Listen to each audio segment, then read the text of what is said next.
വീട്ടിലാണെങ്കിൽ നന്ദുവിനോട് സഹായം ചോദിക്കുന്ന ഒരു കാഴ്ച, അവന്തികയെ തല്ലാനായിട്ട് ഒരുങ്ങുന്ന ഒരു കാഴ്ച നമുക്ക് കാണാനായിട്ട് കഴിയുന്നുണ്ട്.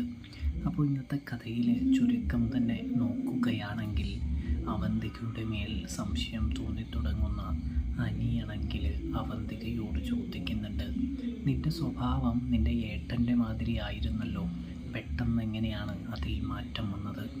എന്താണ് കാരണം, എന്താണ് കാര്യമെന്ന് ചോദിക്കുന്നത് കാണാൻ കഴിയുന്നുണ്ട്, സാധിക്കുന്നുണ്ട്.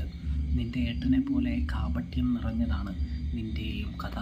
അതുകൊണ്ട് തന്നെ നീ ഡബിൾ സ്റ്റാൻഡ് എടുക്കുന്നതാണോ എന്ന് അനി ചോദിച്ച് ഉറപ്പുവരുത്താൻ ശ്രമിക്കുന്നുണ്ട്.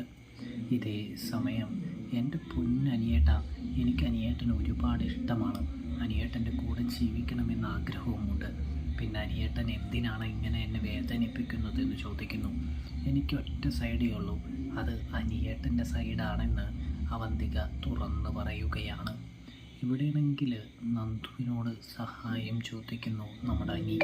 എങ്ങനെയെങ്കിലും വിവാഹ നിശ്ചയം മുടക്കണം, അതിന് എന്താണ് വഴി, എന്താണ് സാധ്യത എന്ന് തിരക്കുന്നത് കാണാനായിട്ട് കഴിയുന്നു, സാധിക്കുന്നു. എനിക്കറിയില്ലടാ, നീ എന്തായാലും ഒരു കാര്യം ചെയ്യ്, ഈ വിവാഹ നിശ്ചയത്തിൽ പങ്കെടുക്ക്, ഈ വിവാഹ നിശ്ചയം നടത്ത് എന്ന് പറയുന്നു. അത് കേട്ട അനി പറയുന്നുണ്ട്, ഈ വിവാഹ നിശ്ചയം നടന്നു കഴിഞ്ഞാൽ ഞാനായിരിക്കും ഏറ്റവും കൂടുതൽ വേദനിക്കാൻ പോകുന്നത്, ഞാൻ ഏറ്റവും വലിയ പരാജയമായിരിക്കും. നിനക്ക് വാക്ക് തന്നിട്ട് വേറൊരു പെൺകുട്ടിയുടെ വിരലിൽ മോതിരമണിയിക്കാനായിട്ട് എനിക്ക് കഴിയില്ല, സാധിക്കില്ല എന്ന് അനി തുറന്ന് പറയുകയാണ്.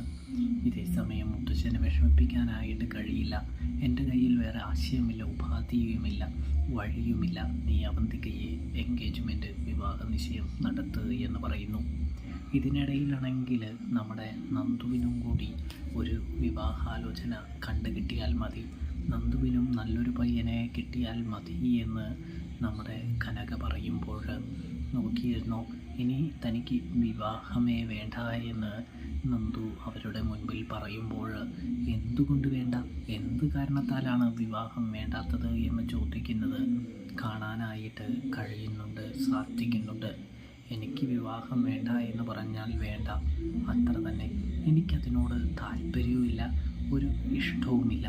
അതുകൊണ്ട് എനിക്കിനി ആരുടെയും ഭാര്യയാവാൻ സാധിക്കില്ല എന്ന് പറയുന്നത് കാണാൻ കഴിയുന്നുണ്ട്, സാധിക്കുന്നുണ്ട് പ്രേക്ഷകരെ, പ്രിയ കൂട്ടുകാരെ. അപ്പോൾ റിവ്യൂ ഇഷ്ടപ്പെട്ടാൽ സബ്സ്ക്രൈബ് ചെയ്യാൻ മറക്ക.